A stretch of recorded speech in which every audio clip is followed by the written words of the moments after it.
This video is made for entertainment purposes only. I should have died in those mountains. By every law of physics, biology, and common sense, I should be frozen solid somewhere in the Canadian Rockies. Just another missing pilot whose wreckage wouldn't be found until spring melt. But I'm not. I'm here. Alive.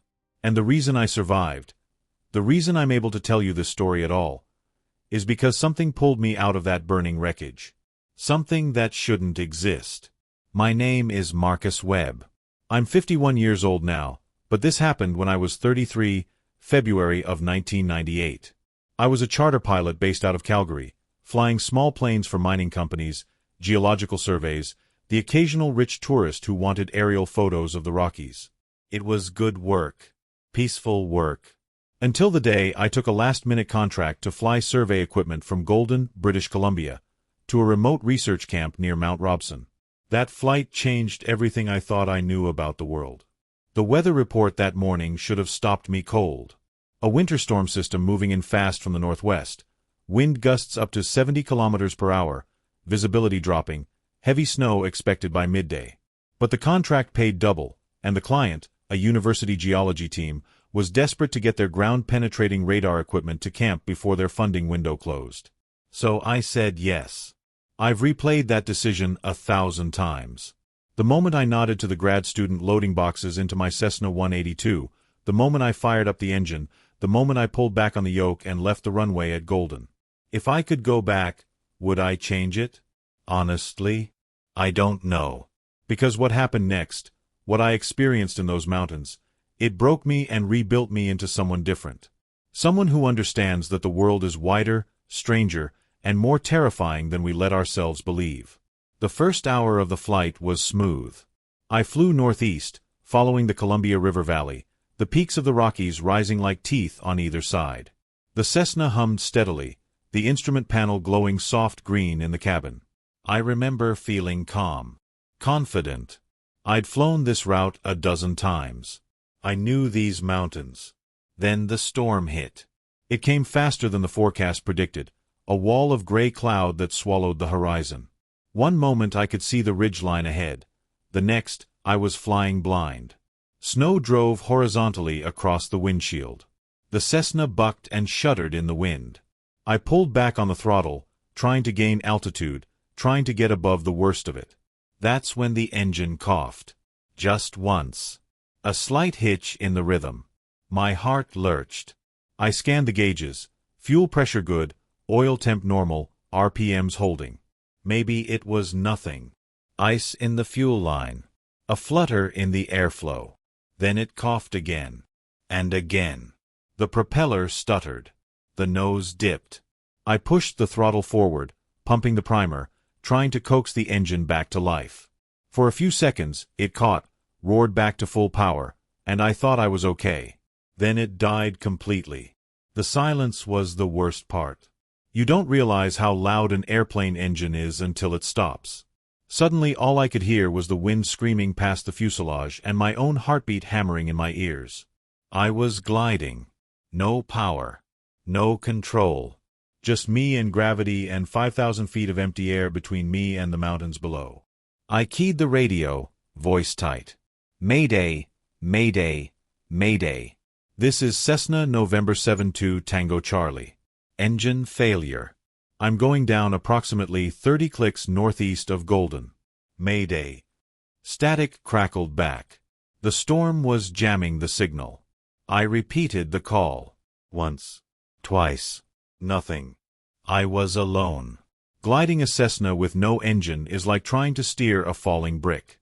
You have some control, ailerons, rudder, elevator, but you're dropping fast, and every second you're scanning the ground for something flat, something open, somewhere you might walk away from. But there was nothing. Just trees and rock and snow.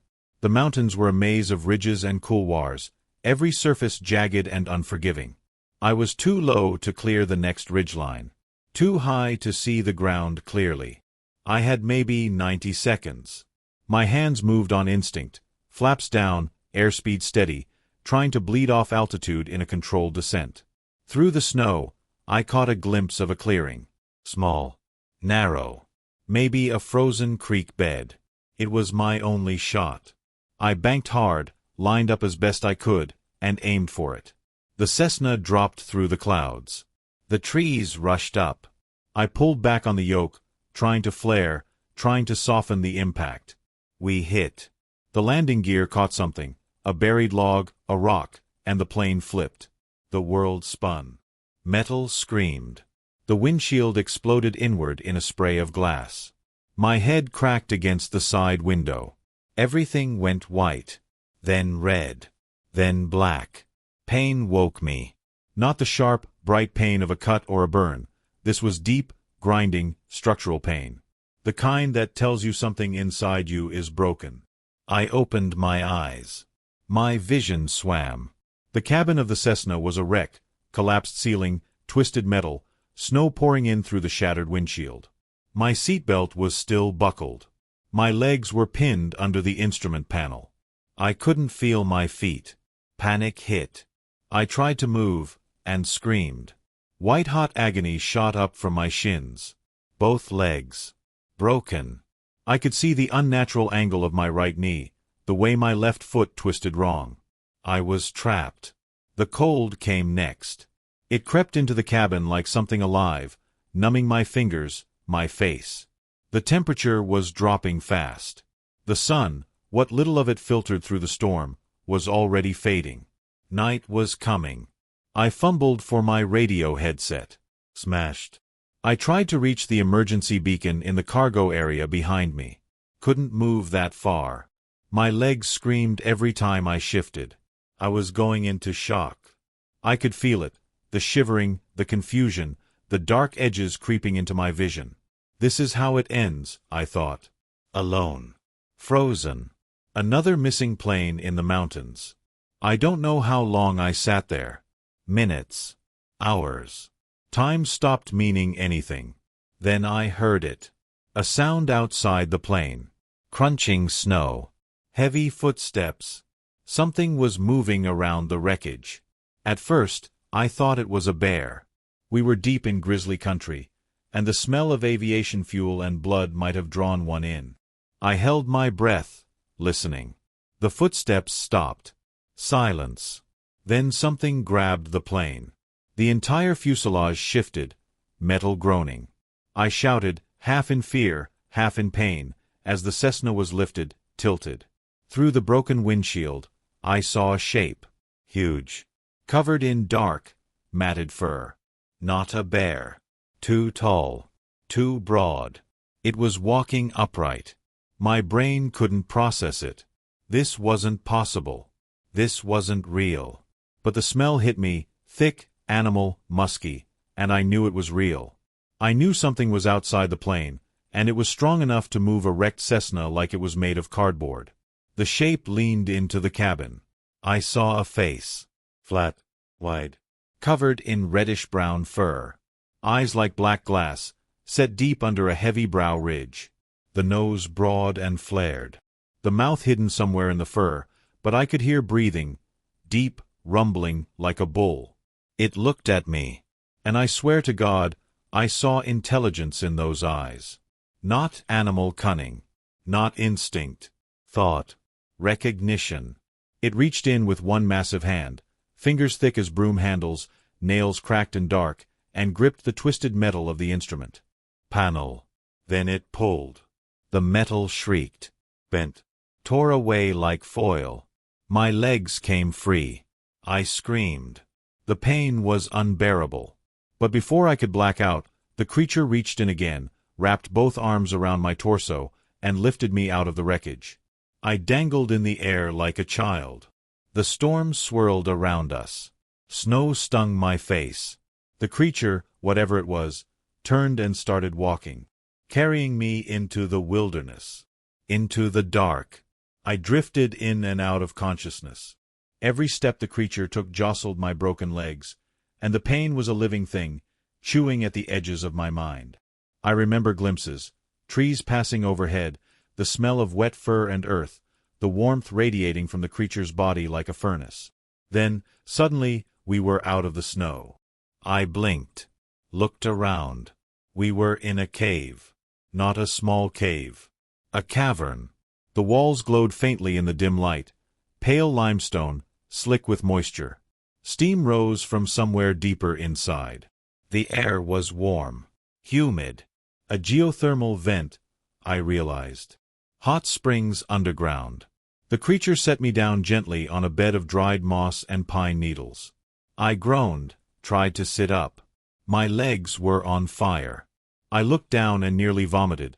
Both shins were swollen, bruised black and purple. Definitely broken. The creature crouched beside me. Up close, it was even more massive than I'd thought. Easily 8 feet tall. Maybe 800 pounds. Muscles bunched under its fur like cables. Its hands, my God, its hands were the size of catcher's mitts. But it wasn't hurting me. It was looking at me, studying me. Then it reached out, slowly, and touched my leg. I flinched. But the touch was careful, gentle. The creature ran its fingers along my shin, feeling the break. It made a low sound, a rumble deep in its chest. Not a growl. Something else. Concern. Then it stood and moved deeper into the cave. I lay there, shivering, my mind racing. What the hell was happening? What was this thing? Bigfoot? Sasquatch? That was impossible. A myth. A hoax.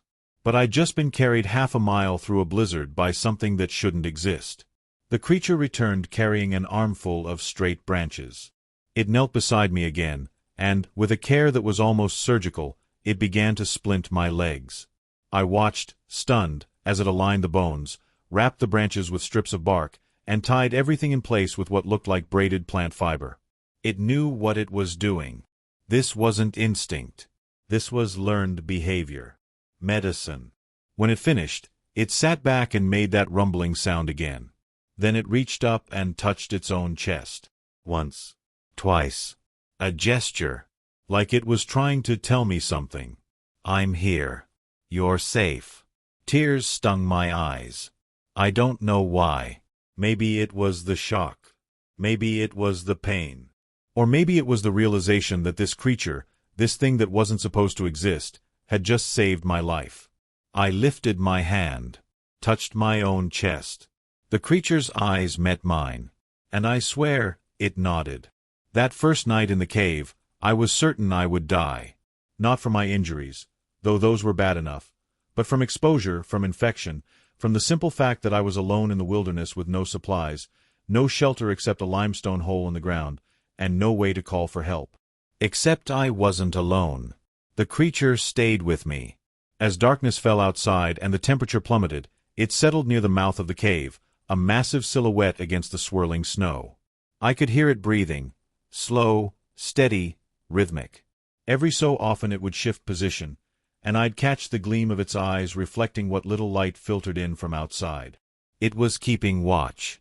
I tried to stay awake, tried to make sense of what was happening. My mind kept circling back to the same impossible thought. Bigfoot is real. Sasquatch is real. And one of them just splinted my legs. The scientific part of my brain, the part that had studied engineering in college, that understood aerodynamics and weather patterns in the rational world, that part was screaming that this couldn't be happening. Mass hallucination. Shock-induced psychosis. Brain damage from the crash. But the pain in my legs was real. The steam rising from the thermal vent was real. And the creature sitting 20 feet away, radiating heat like a living furnace, was absolutely, terrifyingly real. Somewhere around midnight, I started shivering uncontrollably. The cave was warmer than outside, probably 15, 20 degrees Celsius near the hot springs, but I was going hypothermic anyway. Wet clothes. Blood loss.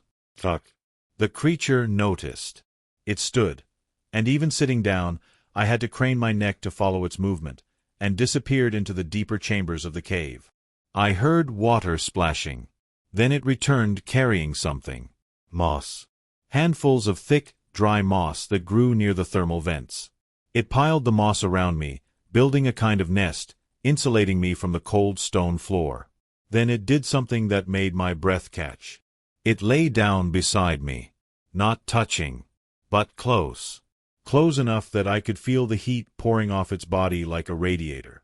The shivering slowed, stopped. Warmth seeped into my bones. I turned my head and looked at the creature. Its eyes were half closed, but I could tell it was still alert, still listening to the storm outside. "Thank you," I whispered. The creature's ear twitched. Then it made a soft sound, a low chuff, almost like a dog's contented sigh. And despite everything, the pain, the fear, the impossibility of it all, I felt safe. I slept. When I woke the next morning, the creature was gone. Panic hit immediately. I tried to sit up, gasped as pain lanced through my legs, and collapsed back onto the moss. My mouth was dry. My head pounded. I needed water. As if summoned by the thought, the creature appeared at the cave entrance. It was carrying something. A curved piece of bark, hollowed out, shaped like a bowl, filled with water. It knelt beside me and held the bark to my lips. I drank. The water was cold, clean, tasted faintly mineral. I drank until the bark was empty, then gasped for air. The creature set the bark aside and made that rumbling sound again. Then it reached into the thick fur on its chest and pulled out something small. Berries. Frozen, but intact. It held them out to me. I took them. Ate them. They were tart, almost bitter, but my body screamed for calories. When I finished, the creature produced more, a handful of nuts, still in their shells.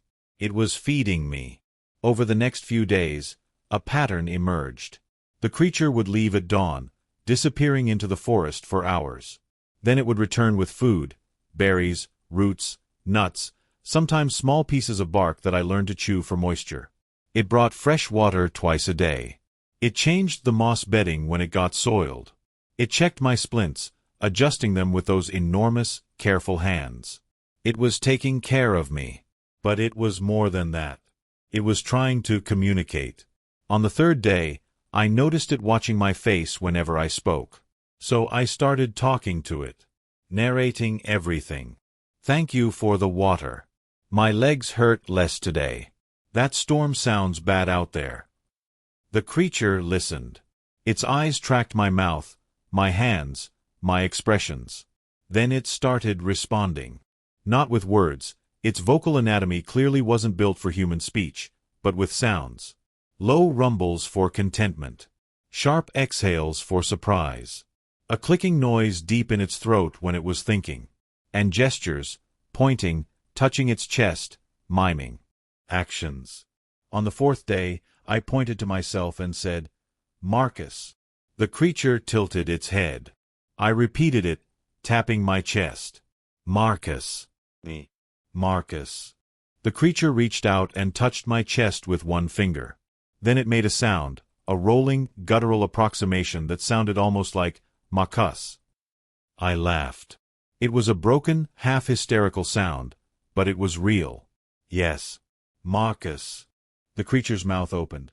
I could see the teeth now, large and flat like a gorilla's, built for grinding plants, and it made a huffing sound that might have been laughter. Then it touched its own chest and made a different sound. A single syllable, deep and resonant.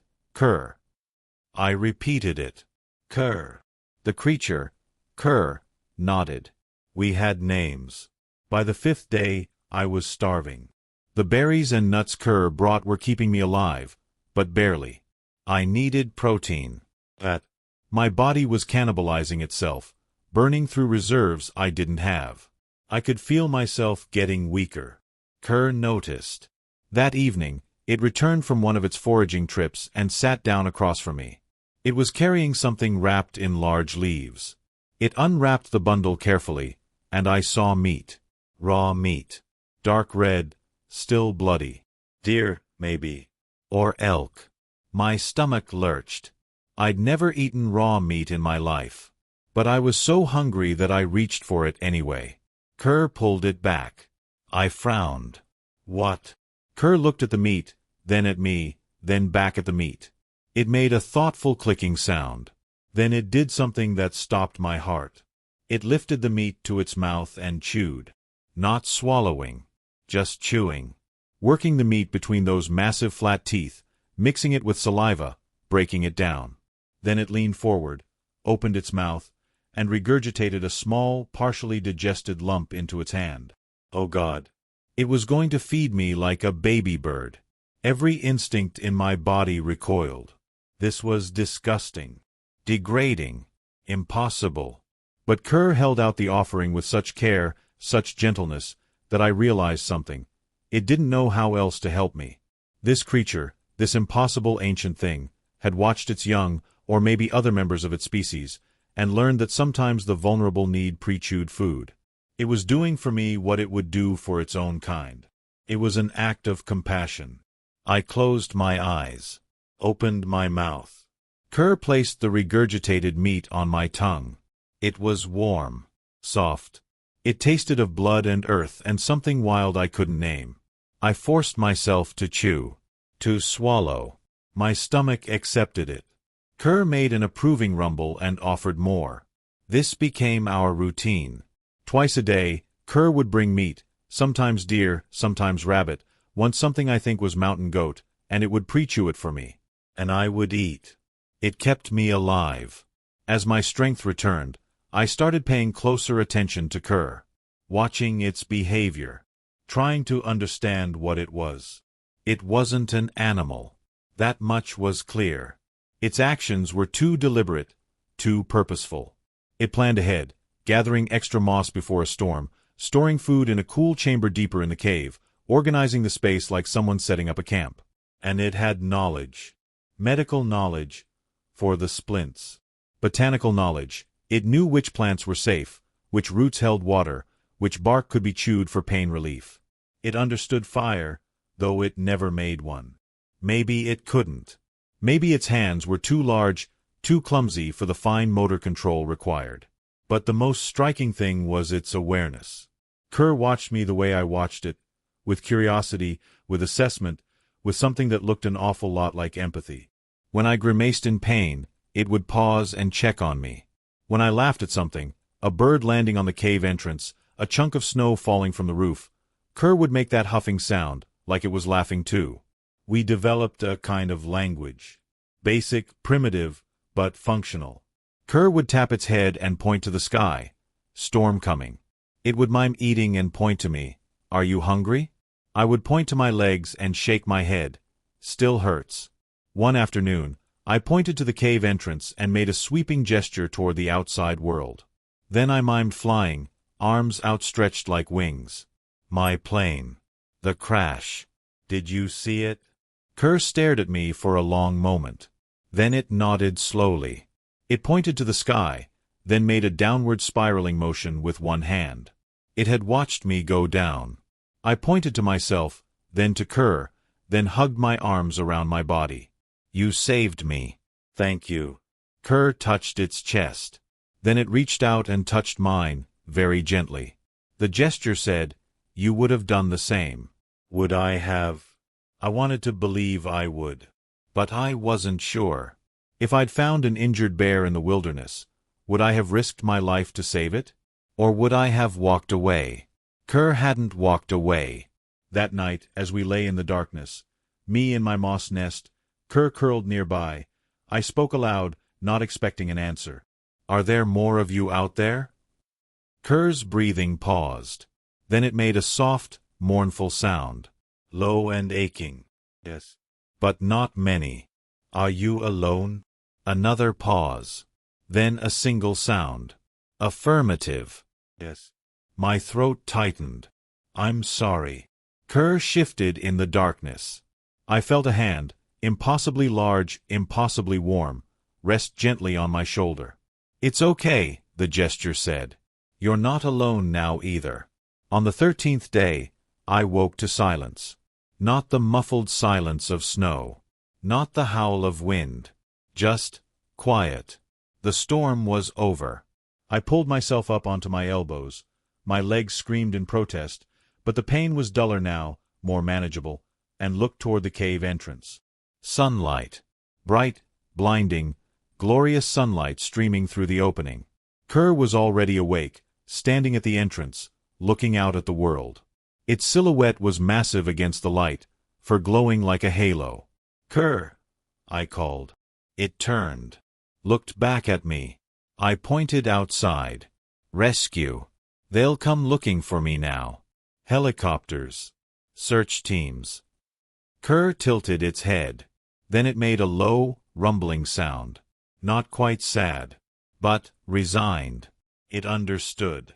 Our time together was ending. Over the next few hours, I heard them. Distant at first, the thrum of helicopter rotors echoing through the mountains. Then closer. Voices calling my name, distorted by distance and terrain. Marcus Webb. Can you hear us? I shouted back. My voice was hoarse, weak, but I kept shouting. Kerr watched from the shadows of the cave. It didn't come closer. Didn't approach the entrance where it might be seen. The voices grew louder. I heard boots crunching through snow. Then a shout. Over here. I found something. 3 figures appeared at the cave mouth, search and rescue, in bright orange parkas, carrying medical gear. Jesus Christ, one of them breathed. He's alive. Marcus, can you hear me? I'm here, I rasped. Broken legs. But I'm okay. They rushed in, setting down equipment, checking my vitals. One of them, a woman with kind eyes, looked around the cave. How did you get here? This is 3 kilometers from the crash site. I hesitated, glanced into the shadows where Kerr had been. It was gone. I don't know, I said. I woke up here. The medics exchanged glances. You shouldn't have survived that crash. And with broken legs, in this cold. Someone must have moved you. Did you see anyone? A trapper? A hunter? I opened my mouth. Closed it. What could I say? A Bigfoot carried me here and fed me regurgitated meat for 2 weeks? No, I whispered. No one. But as they loaded me onto a stretcher and carried me out into the blinding sunlight, I saw the evidence. Footprints. Massive footprints, melted deep into the snow around the cave entrance. The heat from whatever made them had turned the snow to slush, leaving clear impressions. 14 inches long. 6 inches wide. 5 distinct toes. The medics saw them too. One of them knelt, measuring with a gloved hand. What the hell made these? No one answered. They lifted me into the helicopter. As we rose into the air, I looked down at the cave one last time. And there, standing at the tree line, half hidden in shadow, I saw Kerr, watching me leave. I lifted my hand. A small wave. Kerr touched its chest, then pointed to mine. You're safe now. The helicopter banked and turned south, and the forest swallowed the cave, the footprints, and Kerr. But I would never forget. They airlifted me to Foothills Medical Center in Calgary. 3 surgeries over 2 weeks to repair my legs, steel pins in my right tibia, reconstructive work on my left knee, physical therapy that felt like torture. The doctors called it a miracle that I'd survived at all. 14 days in the wilderness with compound fractures, my orthopedic surgeon said, shaking his head. In those temperatures, you should have lost both legs to frostbite. Hell, you should have died of exposure the first night. I just nodded. Let them call it a miracle. But the questions didn't stop. The Transportation Safety Board launched an investigation into the crash.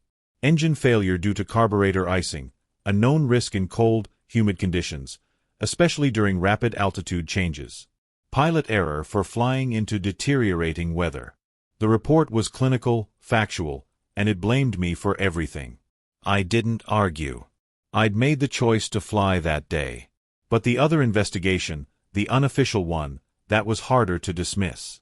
Search and Rescue had photographed the cave, documented the moss bedding, cataloged the food remains, berry pits, nutshells, and bones. Deer bones. Rabbit bones. All of them cracked open, the marrow extracted. And the footprints. Those footprints. They'd taken plaster casts. Measurements. Brought in a wildlife biologist from the University of Calgary who specialized in large mammals. Dr. Sarah Chen visited me in the hospital 3 days after my rescue. She was in her 40s, sharp-eyed, carrying a worn leather satchel that she set on the chair beside my bed. "Mr. Webb," she said, sitting down, "I need to ask you some questions about what you saw in that cave." "I didn't see anything," I said automatically. "The footprints outside the cave," she continued, as if I hadn't spoken. 14 inches long. Bipedal gait pattern. Dermal ridges visible in the casts. Fingerprints, essentially. Whatever made those tracks was walking upright, had opposable thumbs, and generated enough body heat to melt 3 inches of packed snow. She pulled out a photograph and laid it on my lap. The footprint, captured in stark black and white. Impossibly large. Impossibly clear. "No known North American mammal matches this profile," she said quietly. "Not a bear, wrong foot structure, wrong gait. Not a human, far too large, and the bone structure is different. The toe spread suggests an anatomy adapted for mountain terrain, for gripping steep slopes." I stared at the photograph. Kerr's footprint. "Dr. Chen," I said carefully, "what are you asking me?" She leaned forward. "Did you see what made these tracks?" The room was silent except for the beep of the heart monitor beside my bed. I could tell her. Right now. I could describe Kerr, the reddish-brown fur, the flat face, the intelligence in those dark eyes. I could tell her about the splints, the regurgitated food, the gentle hands that had saved my life. But what then? I imagined the aftermath. Media circus. Cryptozoology hunters swarming the mountains. Researchers wanting to capture, study, dissect. The government closing off the area. Helicopters and search parties and trail cameras covering every square mile. Kerr would be found, hunted, destroyed, or worse, displayed, imprisoned, turned into a specimen. I looked at Dr. Chen and lied. "I was unconscious most of the time," I said. "I don't remember how I got to the cave. Maybe someone from a nearby trapline found me and moved me there. Maybe they left before the rescue team arrived." "In the middle of a blizzard?" Dr. Chen's voice was skeptical. 3 kilometers from the crash site? With no snowmobile tracks, no ski trails, nothing but those footprints. "I don't know what to tell you," I said, meeting her eyes. "I'm sorry." She studied me for a long moment. Then she gathered her photographs and stood. "If you ever remember anything," she said softly, "you have my number." She left. And I kept Kerr's secret. I spent 6 weeks in the hospital. Another 4 months in physical therapy, learning to walk again. The pins came out eventually, but my right leg never quite healed straight. I walk with a limp now, a permanent reminder of that February in the mountains. I never flew professionally again. Not because I couldn't, the doctors eventually cleared me. But because every time I sat in a cockpit, every time I felt the engine vibration through the yoke, I thought about the crash. The silence when the engine died. The moment of impact. And I thought about Kerr. I sold my plane. Took a job teaching ground school at a flight academy in Calgary. Safe. Stable. Boring. My friends said I'd lost my nerve. My ex-wife, we divorced 2 years after the crash, for reasons that had everything and nothing to do with the accident, said I'd changed. Become withdrawn. Obsessed. She wasn't wrong. Because I couldn't stop thinking about that cave. About the creature that had saved me. About the fact that something like Kerr existed in our world, and almost no one knew. I started researching. Sasquatch sightings. Bigfoot reports. Indigenous oral histories. The stories were everywhere. Across North America, across centuries. The Lummi called them Tiesamequis. The Salish knew them as Saskets. The Cree spoke of Wetiko, though that was something different, something darker. But the core descriptions were consistent. Large, bipedal, intelligent, elusive. Living in the deep forests and high mountains where humans rarely ventured. Most scientists dismissed it all as folklore. Misidentified bears. Hoaxes. Mass delusion. But I knew better. I'd been saved by one. 5 years after the crash, I went back. It was August, summer, when the snow had melted and the mountains were accessible. I hired a guide, told him I wanted to see the crash site for closure. We hiked in from the forestry road, following GPS coordinates. The wreckage was still there. The Cessna had been too remote, too damaged to bother recovering. It sat in the clearing where I'd gone down, now overgrown with fireweed and scrub willow. The fuselage was rusted, windows long gone, nature slowly reclaiming it. I stood there for a long time, remembering. Then I told the guide I needed a few minutes alone. He nodded, wandered off to check his phone signal. I hiked east, toward the cave. It took me 2 hours.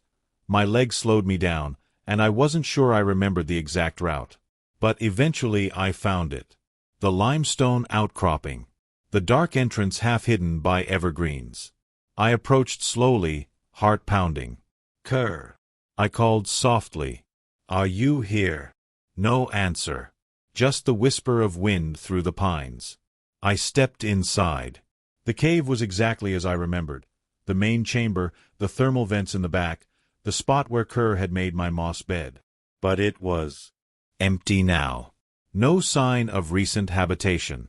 I sat down where I'd spent those 2 weeks. Ran my hand over the stone floor. "Thank you," I said aloud. I never got to say it properly. "Thank you for saving my life." The cave was silent. I don't know what I'd expected. That Kerr would appear? That we'd have some kind of reunion? That was foolish. 5 years was a long time. Kerr could be anywhere. Could be dead, for all I knew. But as I turned to leave, something caught my eye. A pile of stones. Deliberately stacked. Cairn-style, balanced carefully in a way that nature doesn't do by accident. I approached it. Knelt down. Beneath the stones was a piece of bark. Weathered, but preserved. And scratched into the bark, crude, deliberate, were marks. 2 figures. One large, one small. Standing side by side. Kerr had left a message. "I remember you too." I pressed my hand to the bark and let the tears come. A decade after my crash, the debate over the cave footprints was still alive in certain academic circles. Dr. Sarah Chan had published a paper in a fringe cryptozoology journal, Unidentified Bipedal Tracks in the Canadian Rockies, Evidence for an Extant North American Hominid? It was ridiculed by mainstream science. Called pseudoscience. Career suicide. But she didn't back down. I followed her work from a distance. She'd assembled a team, maverick researchers, indigenous consultants, wildlife trackers, and they were conducting long-term field studies in remote areas of British Columbia and Alberta, looking for more evidence, more tracks, hair samples, anything. They hadn't found much. A few ambiguous footprints, blurry trail camera photos that could be bears, anecdotal reports from hunters and loggers. Nothing definitive. Because creatures like Kerr didn't want to be found. I understood that now. They'd survived for thousands of years by being invisible. By moving through the forests like ghosts. By avoiding human contact except in the rarest circumstances, when compassion overrode caution. I thought about reaching out to Dr. Chen, telling her everything, giving her the vindication she deserved. But I never did. Because the moment I confirmed her theory, the moment I said, "Yes, it's real, and here's where I saw it," the mountains would be flooded with people. Researchers. Trophy hunters. Film crews. The wilderness would be dissected, surveyed, invaded. And Kerr's people, however few remained, would be driven out. Or worse. So I kept silent. It was the hardest thing I've ever done. But it was the only way to protect them. 15 years after the crash, I received a package in the mail.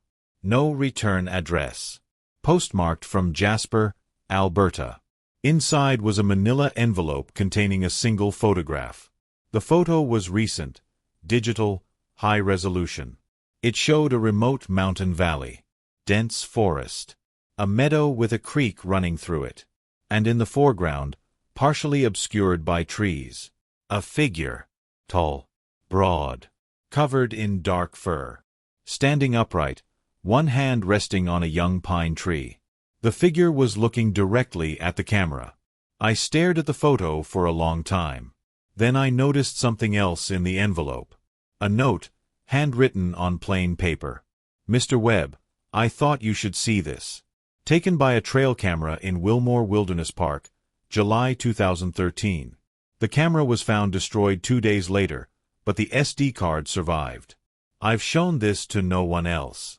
I think I understand now why you didn't tell me what you saw. Some secrets are worth keeping." S.E. Dr. Chen. She'd found them. Or they'd let her find them, just once, just long enough for a single photograph. And then she'd made the same choice I had. To protect them. To let them remain hidden. I tucked the photograph into my desk drawer, beneath old flight logs and maps. And I smiled. They were still out there. Still surviving. Still free. I'm 61 years old now. Retired from teaching.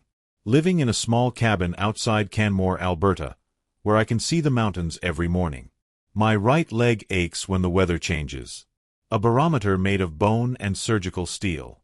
When I feel that familiar throb, I think of the crash. The cave. Kerr's massive hands splinting my legs with impossible care. People ask me sometimes, students, friends, family, if I miss flying. I tell them no. I tell them I found something more important on the ground. They think I mean teaching. Or my cabin. Or the quiet life I've built. But that's not what I mean. What I mean is this. I learned that the world is bigger and stranger than we admit. That intelligence takes forms we don't expect. That compassion isn't unique to humans. It's woven into life itself, into the fabric of survival and connection. I learned that there are still mysteries in the wilderness. Still creatures we don't understand. And maybe, just maybe, that's how it should be. We don't need to catalog everything. We don't need to capture and study and dissect every unknown thing. Sometimes the greatest act of wisdom is to leave something wild. To let it remain a secret. To protect it from ourselves. Last month, I hiked back to the cave one more time. My leg made it slow going, but I managed. The cave was still there. Still empty. The thermal vents still steaming.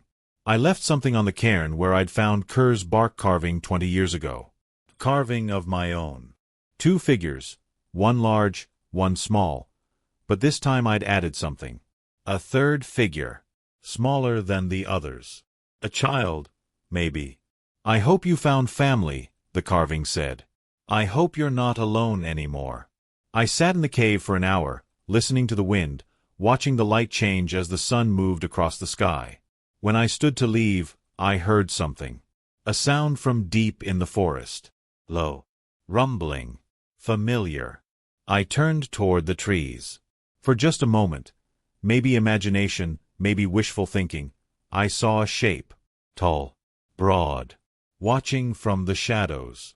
I touched my chest. Then I pointed to where the shape stood. "Thank you," the gesture said. "For everything."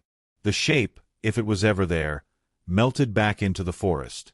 And I walked home, smiling, knowing that some things don't need proof to be true.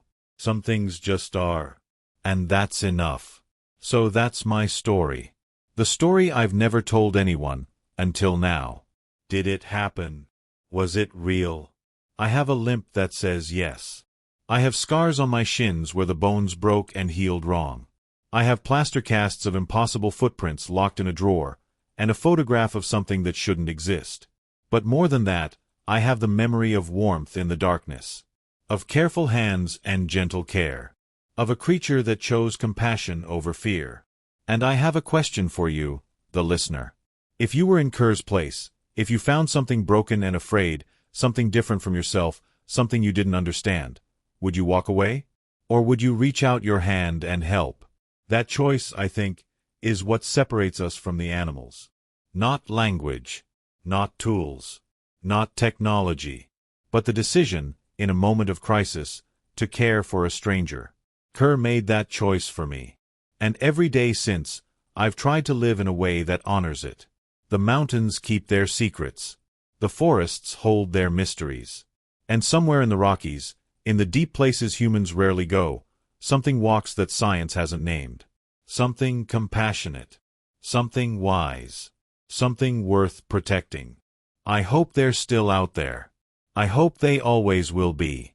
Because as long as they exist, as long as there are still wild things in wild places, there's hope for all of us.